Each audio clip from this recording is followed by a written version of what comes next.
Mari saudara-saudara, kita berdoa sebelum kita melakukan pembacaan firman Tuhan dan menjalani hidup pada hari ini. Kita berdoa, kami bersyukur ya Tuhan, di pagi hari ini, di hari Kamis, kami kembali datang kepadamu memohon dan mensyukuri betapa kayanya Allah pencipta khalik langit dan bumi yang memberi kehidupan buat kami.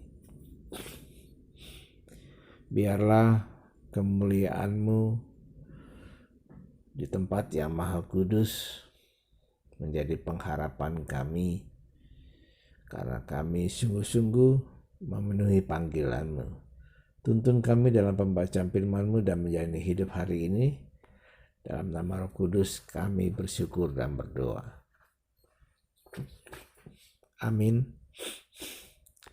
Saudara-saudara, renungan pagi kali ini, Kamis 22 Juli 2021 bertajuk Betapa Kayanya Allah.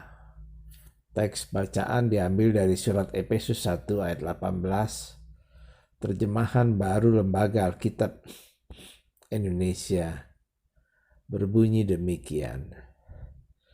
Dan supaya Ia menjadikan mata hatimu terang, agar kamu mengerti pengharapan apakah yang terkandung dalam panggilannya, betapa kayanya kemuliaan bagian yang ditentukannya bagi orang-orang kudus. Saudara-saudara, bagaimana cara kita mengungkapkan perasaan bahagia pada seseorang? Mungkin ada yang memberi hadiah, berupa puisi, lagu, kata-kata indah, dan sebagainya. Tujuannya adalah agar orang yang disapa benar-benar percaya apa isi hati yang terdalam dan merasa bahagia. Nah, saudara-saudara, Paulus dalam suratnya di jemaat Efesus menjelaskan bagaimana sukacita dan kebahagiaan orang-orang pilihan Tuhan. Paulus menyampaikan pujian syukur kepada Tuhan atas iman jemaat Efesus oleh karena sukacita mereka atas berita Injil. Kita telah diselamatkan oleh kekayaan Allah yang bersumber dari Allah di dalam diri Yesus Kristus. Dan keselamatan itu bukan karena usaha manusia, perbuatan baiknya, melainkan anugerah dari Allah melalui penebusan Yesus Kristus. Lihatlah surat Efesus 1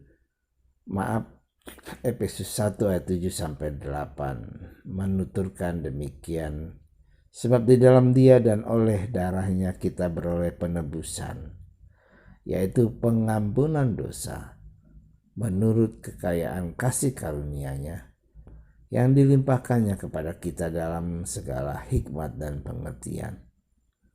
Kata penebusan ini sangat penting untuk menjelaskan bagaimana seorang budak di zaman itu bisa bebas dan menjadi manusia merdeka.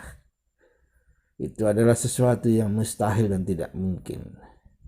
Budak tidak dapat bebas menjadi manusia merdeka atas usahanya sendiri.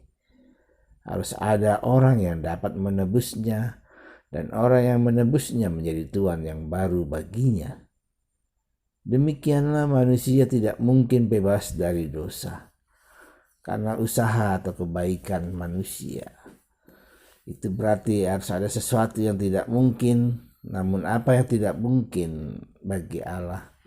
Itulah dimungkinkan oleh Allah. Kita manusia berdosa ditebus oleh Yesus dengan darahnya di kayu salib. Saudara-saudara, iman jemaat Efesus rupanya tidak berjalan mulus. Ada saja guru-guru palsu yang meragukan, memprovokasi, dan membuat berbagai propaganda agar mereka tidak percaya kepada Injil.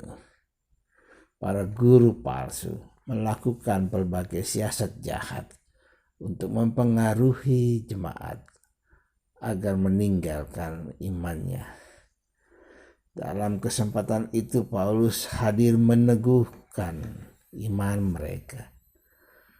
Oleh karena sebab pertama, jemaat harus sadar dan tetap jeli dan memiliki mata yang terang untuk mengevaluasi, menganalisa semua propaganda itu.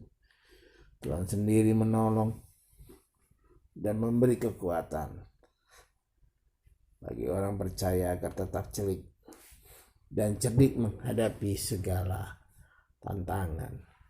Yang kedua, sebagai orang beriman harus tetap berpengharapan dalam segala keadaan. Beriman memang berisi janji. Namun dalam memenuhi janji kita, orang percaya diperhadapi keadaan sulit. Jika ada kesulitan dan kesusahan, itu adalah jalan yang harus dilalui menuju apa yang diwariskan orang-orang pilihan Allah. Ketiga, lebih baik bertahan sejenak. Merasa sakit namun akhirnya memperoleh kemuliaan. Sama seperti seorang olahragawan harus terus berjuang hingga finish dan akhirnya dia memperoleh kemuliaan, yaitu mahkota kemenangan. Pada akhirnya, dalam semua proses yang kita jalani, kita merasakan begitu kayanya kasih dan kemuliaan yang dipersiapkan Tuhan bagi orang-orang pilihannya.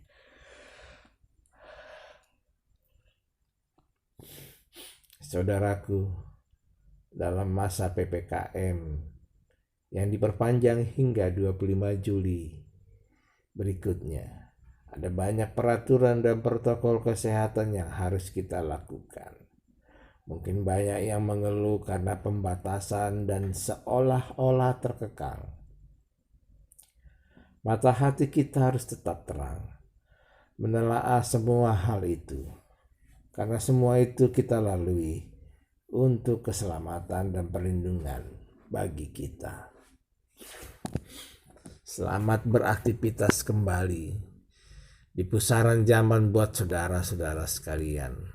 Tuhan Yesus memberkati kita dan keluarga kita dan juga bangsa kita dan dunia ini. Dalam nama Yesus, itulah yang patut kita syukuri. Amin. Kita bersatu dalam doa. Kami bersyukur dan berterima kasih ya Tuhan.